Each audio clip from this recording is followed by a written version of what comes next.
Okay, going to do a little different kind of video this morning. Like a lot of you out there, your game collection has probably grown.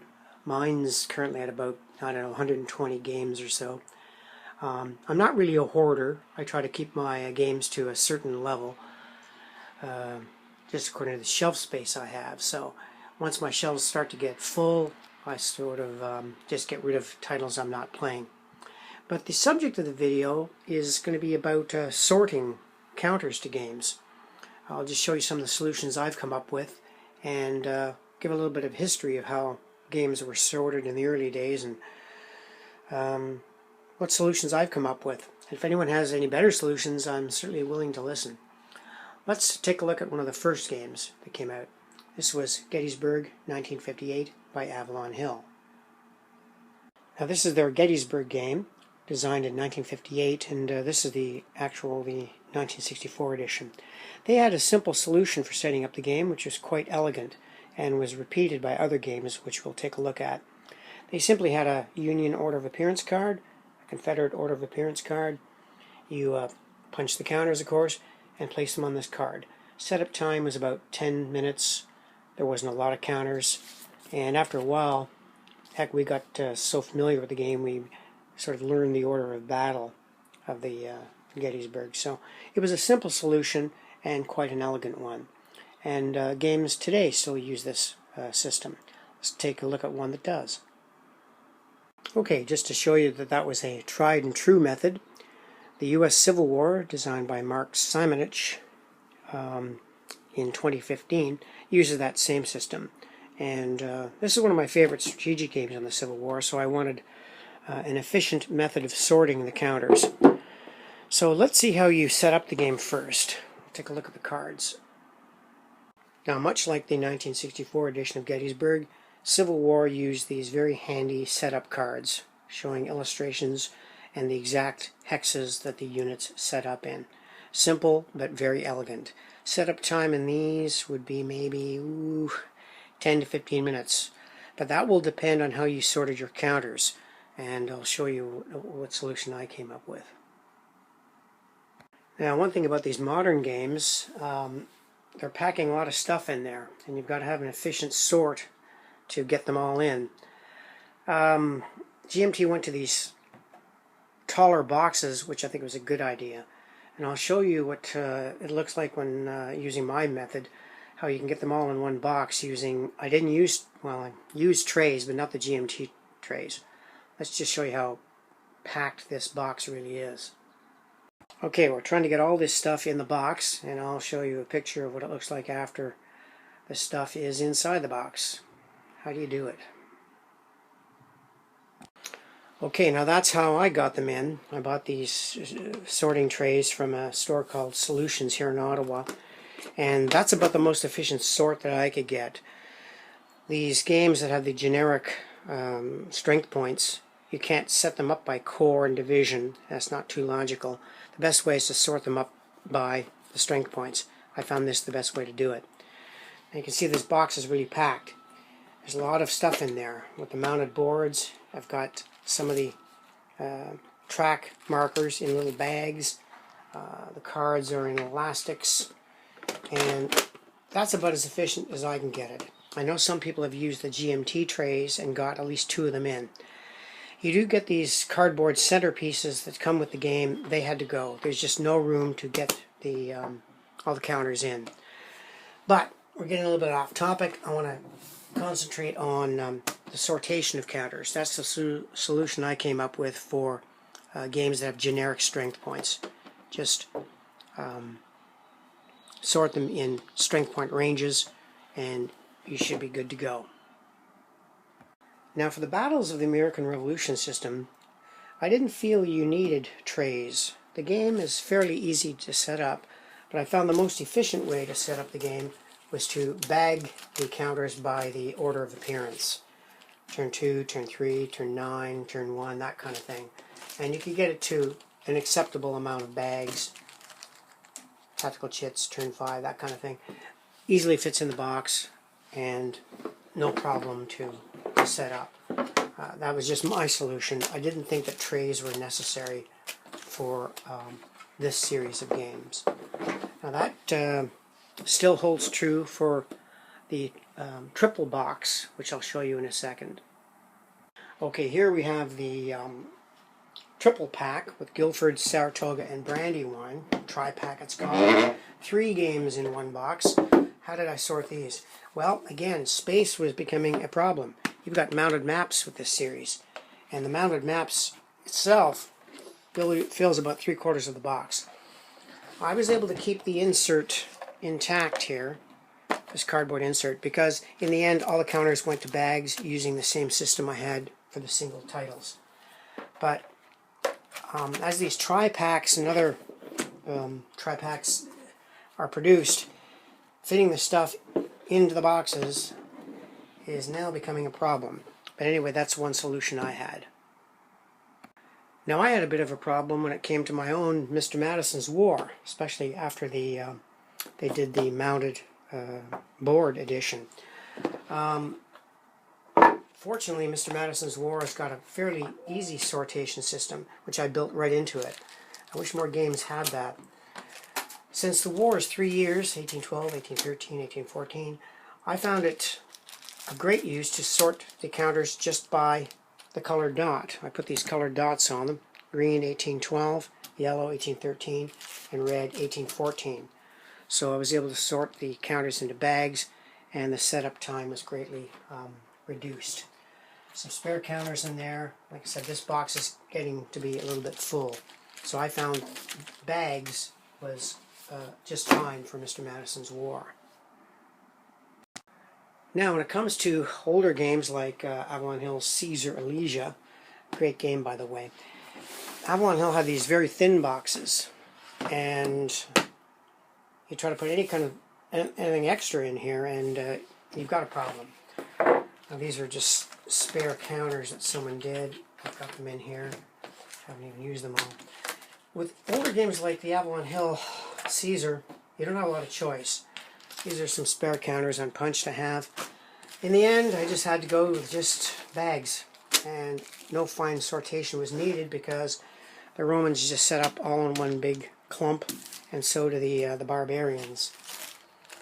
But even then, you can see you don't have a lot of room once the mounted box counters are in. But that was my solution. Some games, because of the room, you just don't have the luxury of doing a fine sort with trays. Okay, here's a good example of a monster game. How do you sort this kind of thing? Last Chance for Victory, the Battle of Gettysburg, MMP. Now, this box is packed. Example. Here was my solution, and if anyone's got a better one, I'm listening. I had to put the, let's say, the informational counters in smaller bags. And as you can see, I haven't even punched all of this game out. This game is packed solid. By the time you get your rules out, take out your multitudes of maps, I went to 2 trays, and I found the best solution for this game is to sort them by corps. I'm pretty familiar with the order of battle to Gettysburg now, but the best way is to sort them by corps. You could sort them, I suppose, by order of appearance, but then that won't be a solution if you're playing anything but the campaign game, because there are a bunch of scenarios in this game. So I found the best way is to sort them just strictly by corps and division. And I use these Avery labels to mark the counters. That's the best solution that I can come up with for the monster games. As you can see, you're really pushing the limits of the box here. It's still pretty full. But that is one solution for the monster games. Now lately I've been collecting the Great Campaigns of History series, and when I got my first title, I found a whole new set of sorting problems and solutions I had to work on. If anyone's got a better method, please let me know. But I'll show you what I've come up with these titles. Okay, the most difficult one in the series to sort was this one, Roads to Gettysburg 2. This is because it actually contains 3 games in one box.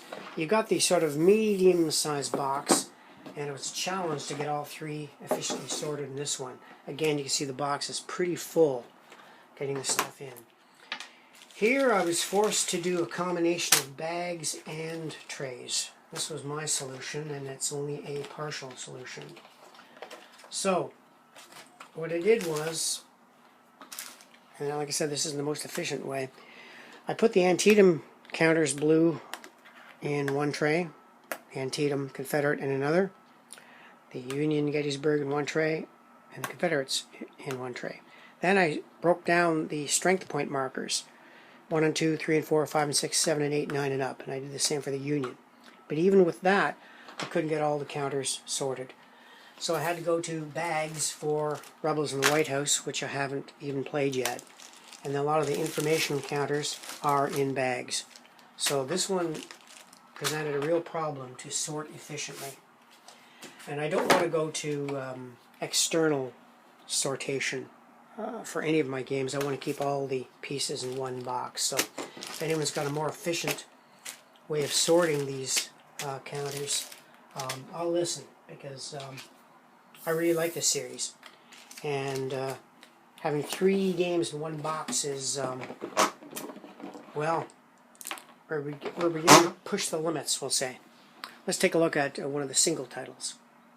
Now, for some of the newer titles, like Atlanta Is Ours, I came up with a different solution, and I think it's the best one for the series.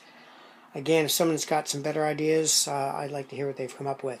But what I did was separated them into the blue and the gray, of course, Confederates and Union, but sorted the counters alphabetically. So all leaders that begin A and B, C, D, and F, G, H, I, J, K, L.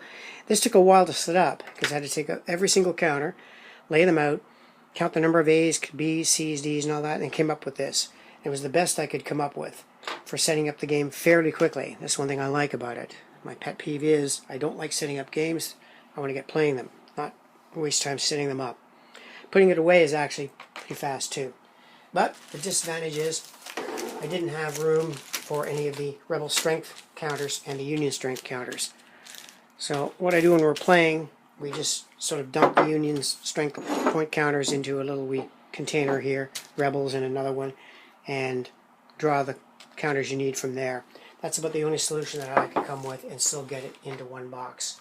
And even then, there were still lots of spare baggies for the fortifications, supply wagons, bridges, tactics, and of course the beloved fatigue markers, which we also put in a container and draw from. So that was my solution for Atlanta Is Ours. Maybe someone's come up with a better one. I'd love to hear it. Now, Stonewall in the Valley had a different methodology totally for the sorting, because there's not a lot of counters in Stonewall in the Valley. The armies are much smaller. So I found the most efficient way to sort there was actually to sort the strength counters. Confederate 1s and 2s, 3s and 4s, 5s and 6s, 7 and up, and the same for the Union. And then I was able to put all the Confederates in one single tray, because again, Jackson's Corps is so small.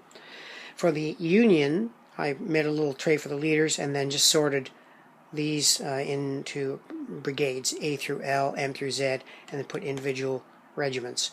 I was then able to have room for some of the informational markers. Then I was left with just the fatigue markers separate and a couple of other things. So Stonewall in the Valley was very easy to sort compared to the others in the series. Okay, we'll take a look at our last game that I'm going to show in the video, Empire of the Sun, Mark Hearn, done in 2015. This is the second edition. Empire of the Sun is one of my favorite games on the Pacific War, and it was a daunting game to sort too. Again, you're really filling the box with this one. The 4 sets of cards, the mounted maps. I found there was no real efficient way to sort the counters in this game, but by bags. And I kind of did it by order of appearance, turn 3, 4, and 5, 9, 10, 11, air units, so on. Somewhere in here I've got the setup units, I think. Should be here. No, I guess not. Anyway, it was bags, and we're hard pressed to get all the components in the box. It can be done, but there's just no way you can use trays with this game. So that's it for my video on sorting solutions. For the future, I'm heading down to WBC in about 2 weeks. Hopefully we'll come back with some new games there. I've got Grant Takes Command coming in the mail, part of the Great Campaign series, and I intend to do more videos on that series. I'm still learning it, but I'm really quite enamored with that series. For the not too distant future, I think I'd like to do a video on this game, Line of Battle, which is World War I battleship combat. A few games I just haven't got to at all is Virgin Queen. That is a daunting prospect to learn. Got Prussia's Glory here, so I'm not sure what the future has in store for videos, but anyway, thank you for watching, and let me know if you have any great sorting solutions that I can utilize. Have a good day.